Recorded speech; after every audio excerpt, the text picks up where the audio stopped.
Bonjour à tous, ici Adrien. Aujourd'hui on est le jeudi 20 avril 2023 et dans cette vidéo nous allons parler d'Ubuntu puisque ça y est, c'est le jour J, c'est la publication officielle d'Ubuntu 23.04, son petit nom de code Lunar Lobster qui signifie en français le homard lunaire et donc c'est pour ça qu'on va retrouver sur le fond d'écran de la distribution l'illustration de ce crustacé. Alors, Ubuntu 23.04 est une version standard d'Ubuntu, ce n'est pas une version LTS, donc elle aura un support de 9 mois. On est à mi-chemin entre deux LTS, la 22.04 et la 24.04. Je vous mettrai dans le descriptif de la vidéo, comme d'habitude, le lien vers l'annonce officielle sur le blog de Canonical, qui est l'éditeur de la distribution Ubuntu, ainsi que cet article en provenance d'OMG Ubuntu, qui vous illustre de manière un petit peu plus graphique, imagée, les nouveautés que l'on va retrouver dans Ubuntu 23.04. Alors, par défaut, ça y est, enfin, on a le nouvel outil d'installation qui est plus moderne. Vous voyez, il est écrit en Flutter. C'est un kit de développement open source créé par Google. On avait fait une vidéo sur cet outil d'installation qui était en pré-version pour que vous ayez un aperçu. Là, ça y est, c'est donc par défaut. On choisit toujours sa langue. Ensuite, on a la possibilité soit d'installer Ubuntu, soit de l'essayer en live, sans rien toucher sur son ordinateur. Donc nous, on va l'installer. Et on a toujours les mêmes écrans, à savoir la sélection de la disposition du clavier. Si on souhaite utiliser la connexion réseau tout de suite, les choix d'installation normale ou minimale, la possibilité d'installer les logiciels tiers pour le matériel graphique, le Wi-Fi, télécharger et installer la prise en charge des formats de multimédia supplémentaires, à savoir les codecs, donc les écrans sont toujours les mêmes, la possibilité de partitionner manuellement ou de faire une installation standard en effaçant tout le disque ou en installant à côté d'un autre système Linux ou de Windows. Ici, ce n'est pas le cas. Voilà. Sélection du fuseau horaire. On rentre donc le nom de session et un mot de passe. OK. Et petite nouveauté, une fois qu'on a tout compléter les bonnes informations et pendant que l'installation se déroule, on a la possibilité de choisir d'ores et déjà le thème que l'on souhaitera utiliser sur son système, à savoir soit le thème clair, soit le thème sombre. Voilà, c'est un écran supplémentaire qui est offert par cet outil d'installation et ensuite le système s'installe. Donc je vous ai coupé l'étape d'installation qui n'est pas intéressante et qui prend quelques minutes. Une fois que c'est terminé, on redémarre, on est accueilli sur l'écran de connexion. Là, on utilise Ubuntu, donc on va être accueilli par l'environnement de bureau GNOME, nommé ici Ubuntu. On a le serveur d'affichage graphique Wayland, toujours. Si vous avez des soucis, vous pouvez toujours basculer sur Xorg si vous le souhaitez. Et donc, on est accueilli par l'environnement de bureau GNOME dans sa version 44. On a parlé des nouveautés de GNOME 44 dans une vidéo, donc je ne vais pas rebalayer les nouveautés, je vous mettrai le lien dans le descriptif pour que vous puissiez avoir les informations sur tout ce qui change dans GNOME 44. Là, on se connecte pour la première fois, donc on a toujours l'écran de première connexion avec la possibilité de connecter des comptes en ligne, d'améliorer Ubuntu en envoyant des informations système à Canonical. Si on ne veut pas, on peut refuser ici sans souci. Et puis, la possibilité d'activer les services de géolocalisation si on le souhaite. Et donc là, on est prêt à utiliser Ubuntu 23.04. Et on remarque le homard qui est là au centre de l'écran. Alors, Ubuntu personnalise l'environnement de bureau GNOME. Et donc, en plus de ce qu'on a dans GNOME tout seul, la personnalisation d'Ubuntu incorpore le dock à gauche. Ça n'a pas changé.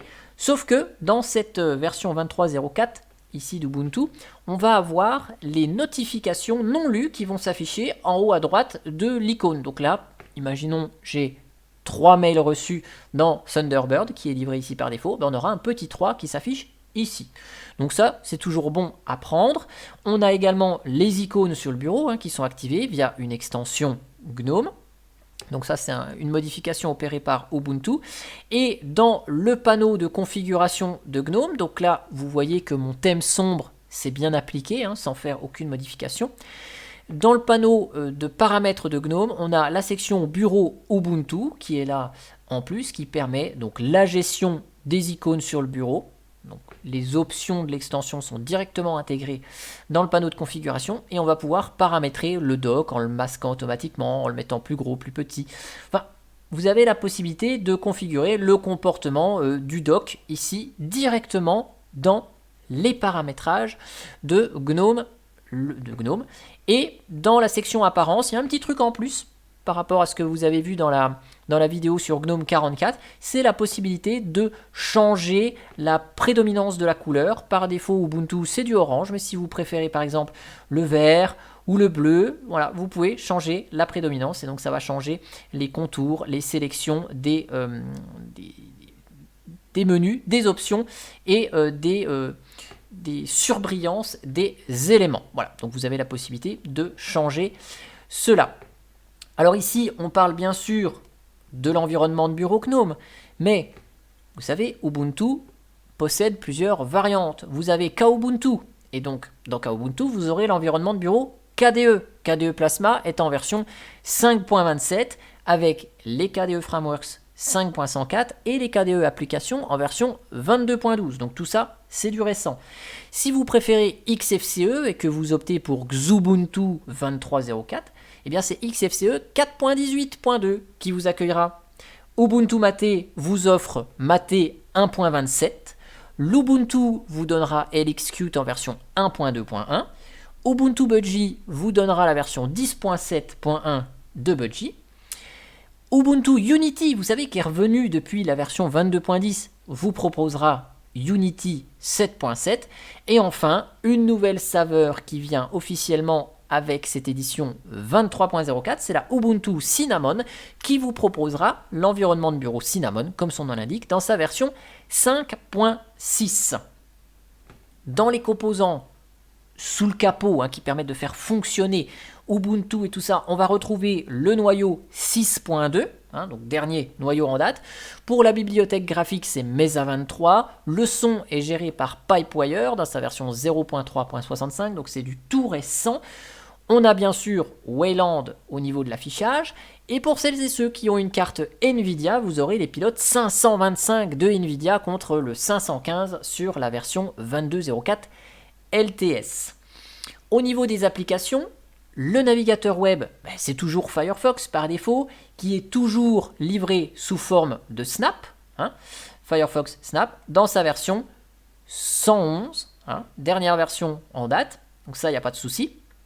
Pour Firefox, on va retrouver Thunderbird en version 102 et LibreOffice qui est là comme suite bureautique dans sa version 7.5, donc dernière version en date pour rédiger des courriers, faire des tableaux et réaliser des présentations. On a GIMP également dans sa version 2.10.34, donc du tout récent.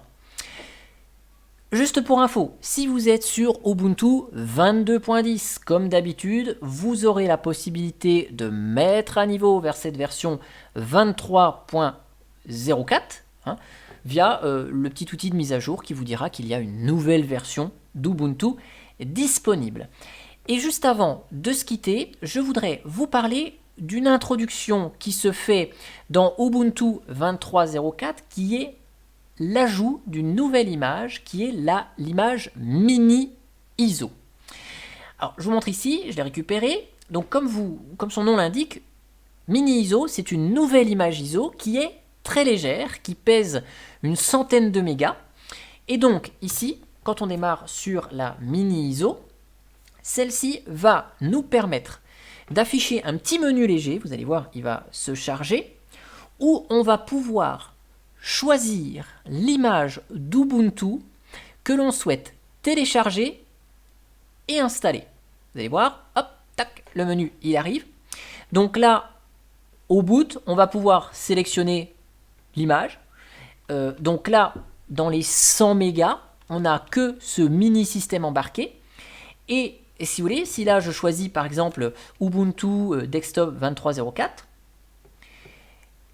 l'utilitaire va aller récupérer à partir d'Internet, donc vous devez avoir une connexion Internet fonctionnelle, l'image d'installation de Ubuntu 23.04, et ça va lancer le live et l'installer comme on a vu en tout début de vidéo. L'idée qui se cache derrière cette mini ISO, c'est d'avoir une solution clé en main qui soit assez flexible et qui va vous permettre d'installer une version d'Ubuntu ou une autre, enfin vous voyez, toutes celles qu'il y a ici dans le menu, depuis une seule image d'installation. Donc comme ça, vous pouvez mettre sur votre clé USB juste cette ISO là, et après, en fonction de ce que vous voulez installer, ça va aller récupérer automatiquement sur Internet l'image de votre choix. Maintenant, on a tous plus ou moins des connexions Internet rapides, donc là, ça nous évite d'avoir 150 images ISO sur notre clé USB. Là, si au lieu d'avoir les 1, 2, 3, 4, 5, 6 images ISO sur notre clé USB, on n'en a qu'une, elle est toute petite, et puis elle va récupérer sur Internet celle qu'on veut au moment où on souhaite installer Ubuntu avec le choix que l'on souhaite. En tout cas, j'espère que cette vidéo sur Ubuntu 23.04 vous aura plu. Globalement, vous l'avez compris, cette édition n'apporte pas de choses super révolutionnaires, uniquement par défaut le nouvel outil d'installation et un rafraîchissement des logiciels avec deux nouvelles versions pour les environnements de bureau, les logiciels de base, mais il n'y a pas de révolution technologique ou de nouvelles fonctionnalités révolutionnaires comme on a eu avec Wayland, Pipewire ou d'autres éléments qui pourraient rentrer en compte avec de nouveaux paquets par défaut sous forme de snap. Donc c'est globalement une nouvelle version qui apporte des nouvelles versions de tous les composants qu'inclut Ubuntu. J'espère que cette vidéo vous aura plu. N'hésitez pas à mettre dans les commentaires vos avis, vos remarques sur Ubuntu 23.04. Et moi je vous dis à bientôt pour une prochaine vidéo. Allez, ciao ciao, bye bye.